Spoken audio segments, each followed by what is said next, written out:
So ఈ మధ్యన పళ్ళు బాగా ఇబ్బంది పడుతున్నాయండి. సో ఇంకా డాక్టర్ దగ్గరికి వెళ్తే ఇసుక సిమెంట్ అన్ని కలిపి పెట్టేసి ఈ టూత్ పేస్ట్ రాశారు.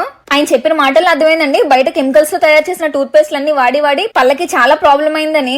ఇంకా మనం పెద్దవాళ్ళం కాబట్టి పర్లేదు కానండి, ఇంట్లో పిల్లలకి మాత్రం ఆ కెమికల్ టూత్ పేస్ట్లు వాడితే తర్వాత డెంటిస్ట్ల చుట్టూ 108 ప్రదక్షిణాలు చేయాలి. సో ఇంకందుకే ఈ టూత్ పేస్ట్ వాడడం స్టార్ట్ చేస్తామండి. ఇది చెప్పాలంటే ఆయుర్వేదిక్ డాక్టర్స్ అందరూ రీసెర్చ్ చేసి తయారు చేసిందనమాట. ఇంకా మెడికేటెడ్ టూత్ పేస్ట్ లో ఉండే పొటాషియం నైట్రేట్ కూడా ఉంటుంది. ఏదైనా ఐస్ వాటర్ తాగినప్పుడు పళ్ళు జివ్వమండము, ఇంకా నొప్పి రావడం, ఇవన్నిటికీ చాలా బాగా పనిచేస్తుంది ఇది. దీనిలో అన్ని నేచురల్ ఇంగ్రీడియంట్స్ ఉన్నాయండి. మనం ఎప్పుడు టూత్ పేస్ట్ మీద గ్రీన్ కలర్ లో ఉంటుంది ఒక మార్క్, అది చూసుకోవాలన్నమాట. అది ఉంటే దానిలో అన్ని నేచురల్ ఇంగ్రీడియంట్స్ ఉన్నట్టు, అంటే కర్పూరము, సత్పుదీనా, మింతాలు, లవంగము ఇవన్నీ ఉన్నట్టు అనమాట. సో చెప్పేది ఏంటంటే ఒకసారి ఇది వాడితే ఇంకేం వాడక్కర్లేదండి, అంత ప్రశాంతంగా ఉంటాయి అనమాట మీ పళ్ళు, ఏ నొప్పులు లేకుండా. సో ఖచ్చితంగా అమెజాన్ లో ఉన్నాయి, ఆర్డర్ ఇచ్చుకోండి, లింక్ పెడతాను కింద. 6 సంవత్సరాల క్రితం వాళ్ళకైతే బియ్యం గింజ అంత పెడితే చాలు, ఇంకా 6 సంవత్సరాల పైన వాళ్ళకైతే బఠానీ గింజ అంత పెడితే ఎటువంటి టూత్ ప్రాబ్లమ్స్ రావన్నమాట.